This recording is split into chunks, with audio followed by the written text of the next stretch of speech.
नमस्कार. S prime news मध्ये आपल्या सर्वांचं स्वागत. दुहेरी हत्येने संपूर्ण सोलापूर हादरले.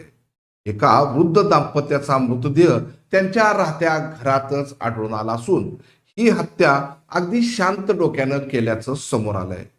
या दोन्ही पती पत्नींचं नाक तोंड दाबून त्यांचा श्वास रोखून ही हत्या केल्याचं वैद्यकीय अहवालातून समोर आलंय. त्यामुळं पोलिसांनी ही हत्या संपत्तीच्या वादातून, भावकीच्या वादातून झाल्याची प्रथमदर्शनी शंका उपस्थित केली आहे.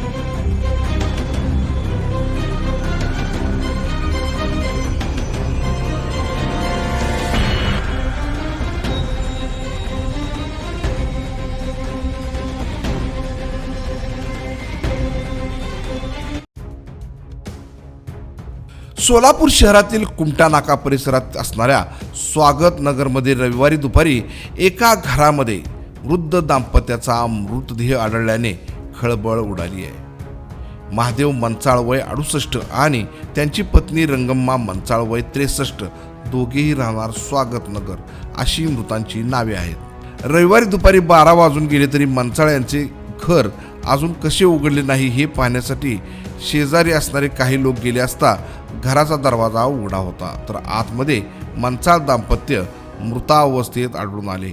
याबाबतची पोलिसांना खबर दिल्यानंतर MIDC पोलिसांनी तात्काळ घटनास्थळी धाव घेतली. तेव्हा पोलिसांनी पंचनामा करून मृतदेह शवविच्छेदनासाठी पाठवले. त्यानंतर सुरू झाला पोलिसांचा तपास.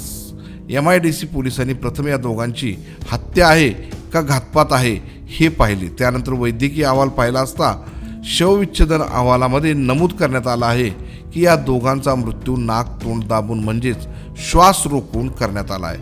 त्यामुळे हा खून अगदी थंड डोक्याने करण्यात आल्याचं निश्चित. महादेव मंचाळ हे BSNL कंपनीमध्ये कार्यरत होते.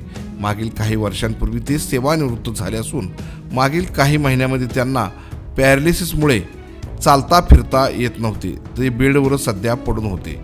त्यांना मुलबाळ नसल्याने त्यांची सेवा पत्नी रंगम्मा करीत होती, तर त्यांना सख्खे 2 भाऊ आहेत.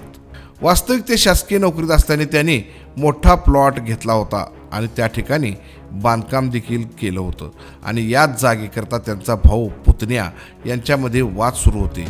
त्यांच्या प्लॉटमध्ये बांधकाम न करता तो प्लॉट विकूया यासाठी भाऊ आणि पुतण्या यांच्याबरोबर भांडण करायचे अशी माहिती पोलिसांना मिळाली आहे. त्यानुसार या दोघांची हत्या कदाचित संपत्तीवरून झाली असावी असा पोलिसांचा प्राथमिक अंदाज आहे, कारण या दोघांसोबत कुणाशीच वैर नव्हते. त्यामुळे हा वाद भावकीतील असू शकतो या दृष्टीने पोलिसांचा तपास सुरू आहे.